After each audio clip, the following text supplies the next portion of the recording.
Did you know that most small business owners don't understand the difference between good debt and bad debt? Good debt will help build wealth, and bad debt will destroy wealth and could destroy your business. Today, we're going to talk about the difference between the two so that you, as a small business owner, can run your company more successfully. So be sure to like and subscribe to this channel for more of this content, and let's get started. Debt itself is not the enemy. Misunderstanding debt and mismanaging debt is. Not all debt is bad. Here's a simple way to tell whether or not debt is good for your business or bad for your business. In theory, as you take on debt, and let's be honest, people take on debt for a myriad of reasons. I mean, you might have emergencies, you might have things that you're dealing with, but in principle, the debt that you take on has a cost to it. If the incremental profit, not the total profit of your business, but the incremental profit derived from the use of that debt is greater than the cost of that debt,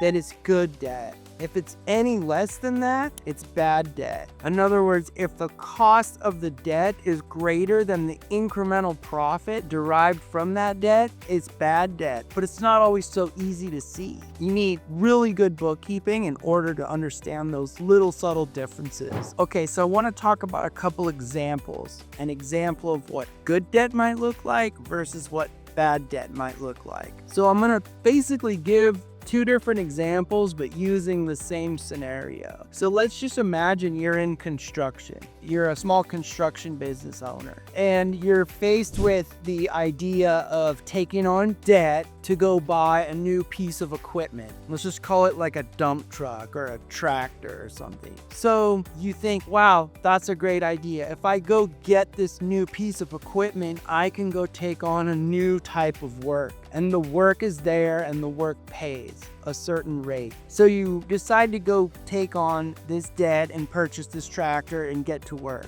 Well, from this new work that you couldn't do before because you didn't have the proper equipment, you now have a new revenue stream. From that revenue stream, in order for you to actually earn it, you have to deploy expenses. You have to deploy more fuel costs, more labor costs, more insurance costs, more workers' compensation. There's a bunch of things that you have to spend money on in order to realize that revenue stream. And when all that work is complete and all those expenses are paid, what's left? There's a profit on that new job or that new revenue stream. If that profit is bigger than the cost of acquiring that new piece of equipment, that's good debt. You just incrementally increased your profit by taking on this debt. On the other hand, let's say, for example, that the cost of that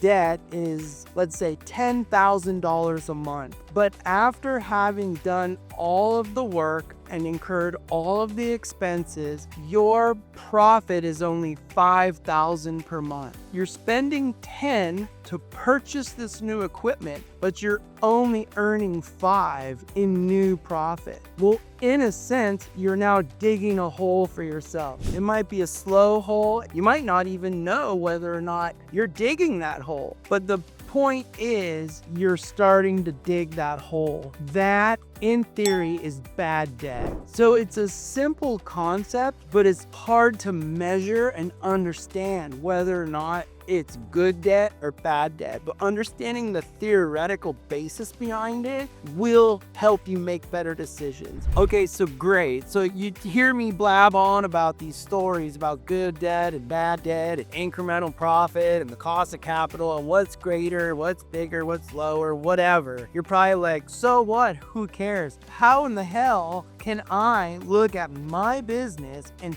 figure out whether or not the debt that I'm taking on is good or bad? That's a great question. And it's not an easy question to answer. It's not something that I just say, oh, do this and you'll figure it out, or do that and you'll figure it out. It starts with your profit and loss statement. It starts with excellent bookkeeping. So whether you do it yourself with your team or you do it with third party, someone who specializes in that, someone that helps you as an owner understand your profitability. And I'm talking about profitability at the company level, the whole thing, and at the project level, especially for you guys in the trades and the projects. When you're a project-oriented business like construction, home building, and there's a big long list of those types of businesses, learn how to job cost. And that takes rigorous accounting protocols. Not difficult, not hard, rigorous. Meaning your team needs to be really dialed into the details, and the way that you run your business and your paperwork moves around is really structured and systematized so that that stuff finds the people on your team that it needs so that your books stay clean. Then you can start stepping back and reviewing those patterns over time and saying, wow,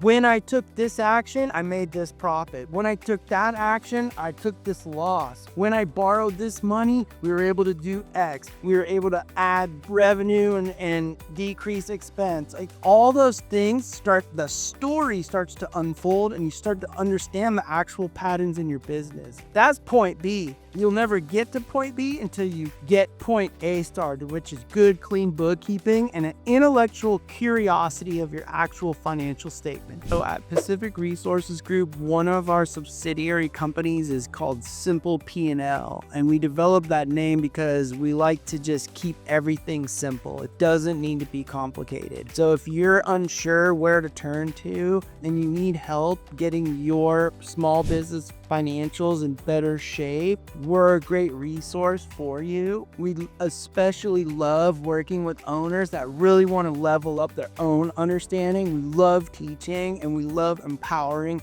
CEOs to learn to run their businesses better and lean on systems and lean on workflows and lean on, leadership frameworks that help them get more output out of their teams and get more understanding and essentially earn more profit and enjoy life more. And that's all possible, but we believe that a lot of that foundation stems from good, strong financial statements. Until you get that right, everything else is very difficult to figure out. So if you would like help in that department, you can reach out to us at any time. Thank you.